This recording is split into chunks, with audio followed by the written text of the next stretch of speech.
Hey everybody, welcome back to the channel. Today I'm back at it working on another small engine. This time I've got a really old 2 horsepower Briggs and Stratton rototiller that I pulled out of a buddy's shed a while back, and now I'm gonna see if I can't maybe get it going. This is a old 4-cycle, you can't see it, it's broken off there, but it's supposed to be 2 horsepower, easy spin Briggs and Stratton gasoline engine. And rototiller setup here. This is kind of an old antique, I don't know, I guess you'd call it antique, chain drive rototiller here. Before I took it home, I made sure that the engine spun over, and it does, so that is good enough. Well, I gotta fix that too, I guess. That's good enough for me to get started on it. So first thing I'm gonna do, obviously, is I'm gonna start tearing apart the carburetor, clean it up, clean up the fuel tank, check the oil, pull a spark plug out, kind of overall condition. In the end, what I would like to do with this is probably pull it the most way apart, clean it up real good, maybe repaint some of it, and then either keep it or sell it. I'm not sure yet. So let's dive in and see if I can't get her going.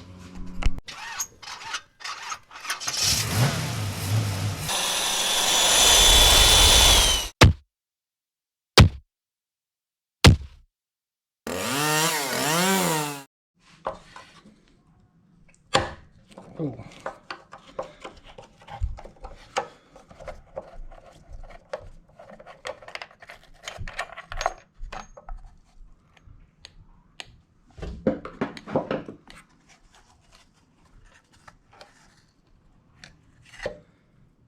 Okay, even got the sticker underneath there. Clean and re-oil foam element every 25 hours. I think it's a little overdue for that. Lots of rust. Oh, that just split apart. Yeah, probably don't want that in there. It's gonna disintegrate and go into the engine. I'll clean that out. I want to get this throttle cable off of here. Get that out of the way.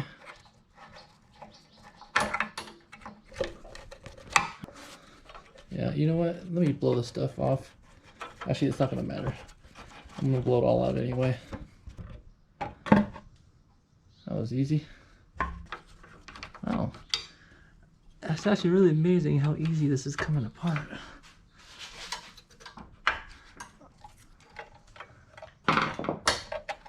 There's a wire coming in. It looks like some sort of a ground wire or something. Huh. Let's see if I can pull that out of there. There we go. Get the spring off of here. And then there we go. The extra dirty carburetor is out of there.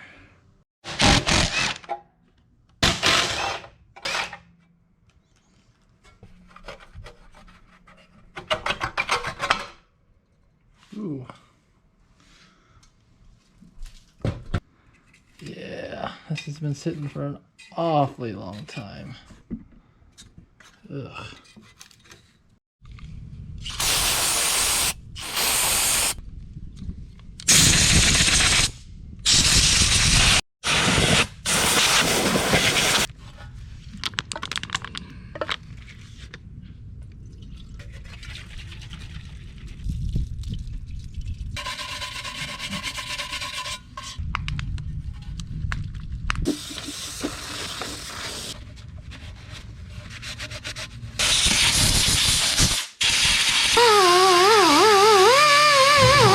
This gasket surface cleaned up pretty good. Make sure these are really clean before you put the carburetors back on, otherwise you'll get vacuum leaks and it won't run right. Next thing I want to do is, before I put anything back on here, I went ahead and blew all the nests and crap that was out of here. It's not perfect, but it'll do the job for now. So this is your coil here, and your coil wire goes up your spark plug, and this coil rides alongside this crank here, and this is what gives you your spark as your coil rides along the surface here. It goes over these contacts, and then it creates a spark, or knows when to spark. It's sort of like your top dead center, right? So it knows right when it hits that one mark on the crank to go ahead and it'll fire the spark when it hits that mark.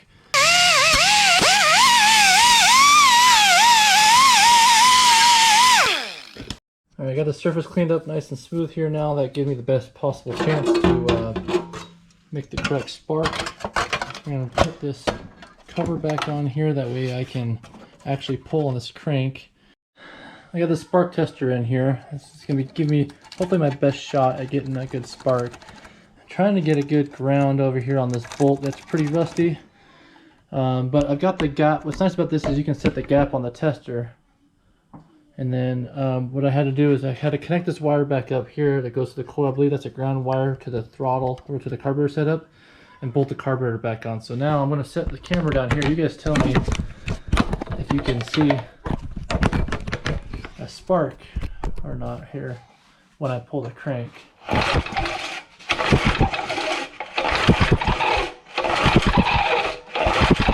Okay, got the coil off here, and bad news is it's not usable. So first thing is delaminating. That's in itself not the hugest issue. I mean, it's going to be bolted together, but when I started cleaning up the wires, they just kind of snapped off. They weren't even connected by a strand here, so I got this busted wire here, and I got these busted ground wires on this side. So I'm going to have to see if I can source another one of these coils, because if I can't, then, well, this project is garbage at this point. Good thing it was free. So let me get on the internet and see if I can locate one, and then we'll continue from there. Alright, we're back on the rototiller. Next day I got my part in here, the ignition coil, and we're going to take a look and see if it is going to be a direct replica of the old one. Now, on Amazon, it gives you the dimensions, and the dimensions were basically spot on, and it looks like so far that's correct. I'm going to take this little bread basket tie off here. So you've got the coil wire coming off to the spark plug, which you have to put your own connector on, which is no big deal. That just kind of goes on the end. It's got a little, you see that got a little point on it. You just crimp it on there and it digs into the wire, and you just crimp it down. That's pretty basic, pretty simple.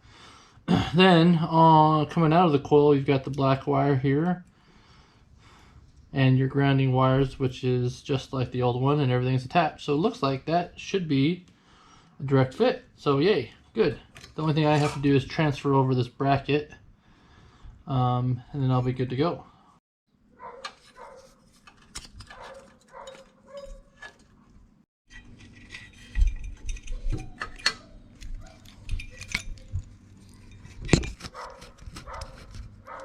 It may not look pretty,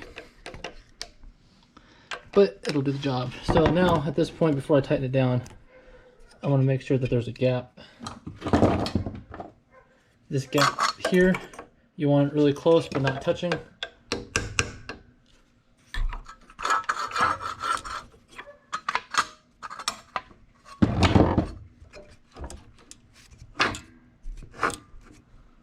That's too close.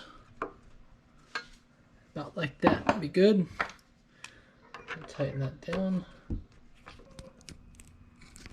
like that. Probably not a good angle from where you guys are, but shove that in there. All right, I'm gonna go ahead and put the end of the spark plug wire on. Now I know they make a special piercer for these things, or special crimper for these, but I don't have it, so I'm using my pliers. Y'all can sue me later. This will work just fine too. Coil work this time. Uh-oh.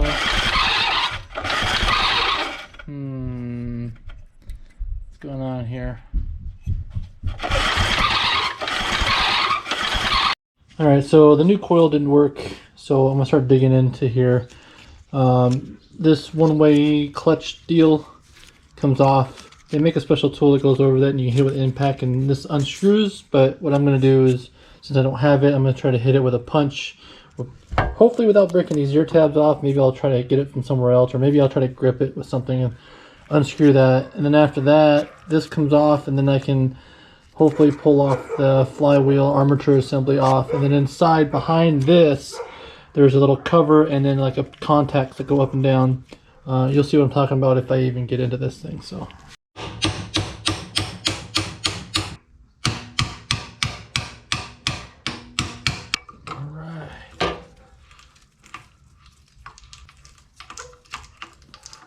Nice.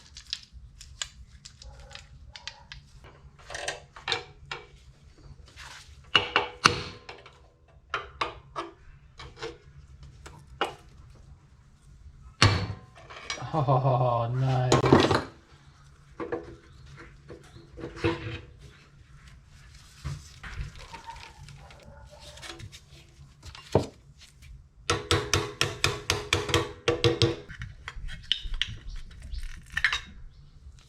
Okay.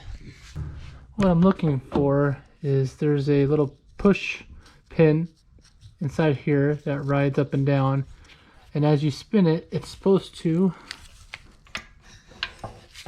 move up and down on those contacts, and it's just barely not moving. What you want to do is get in here. Oops, not like that. Oh, I just did it now. Oh well, I'll put that on later. Clean these contacts off. Kind of like points on your old carburetor. File them down. Gives you a better contact.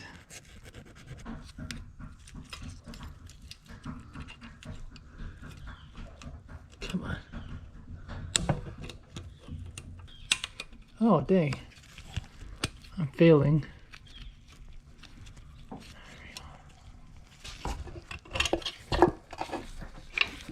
And as it goes around, comes up and down off the contacts. Okay, now that I know the contacts here are clean and the cam's moving it up and down, I'm going to put this all back together.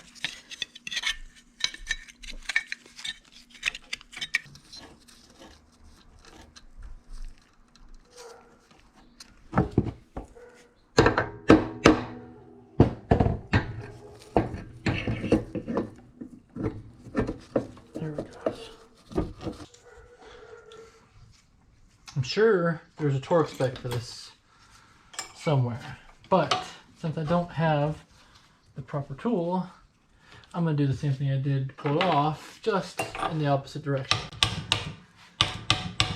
Alright, I get everything back together.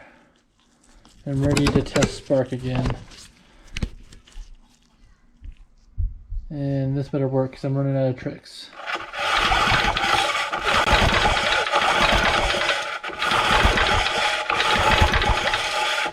It's still not working. What's going on here? There's something must be wrong with my spark tester, because if I put the spark plug on it and hold it down, let's see if you guys can see it. See that?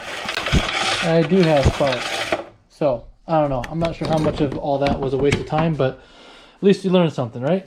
So, moving forward, I'm going to put the plug back in it. I'm going to put the tank in, put the linkage together, fill it full of fuel, and see if it'll fire.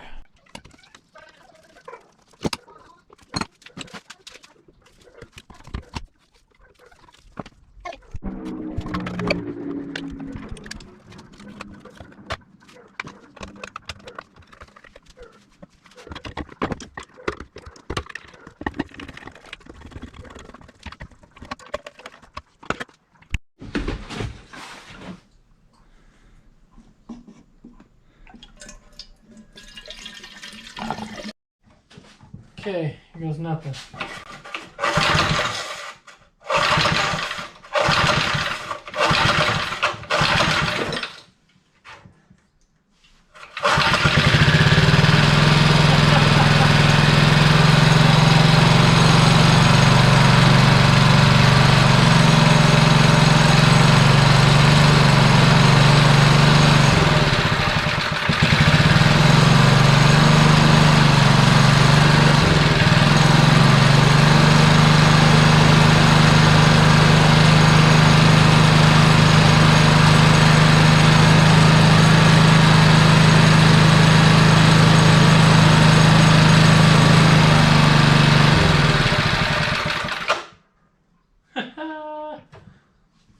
pretty well, actually.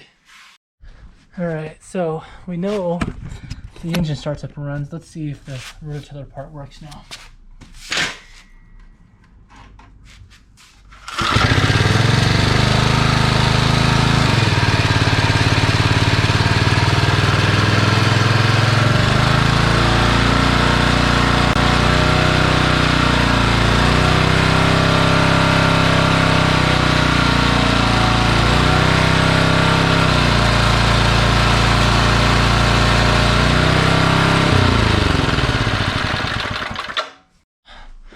Well, it works. It's all back together. Starts up really nice and easy. The rototiller works. Haven't actually put it in any dirt yet, so we'll see, but she sounds awesome. So where to go from here? I don't know. So sort of like my lawnmower project back there. It's pretty old, pretty rusty, pretty antique-y looking. So I don't know. Should I just sell it as is and just get rid of it, keep it, or should I try to do a restore thing? Let me know what you guys all think in the comments below, and we'll see you guys in the next one.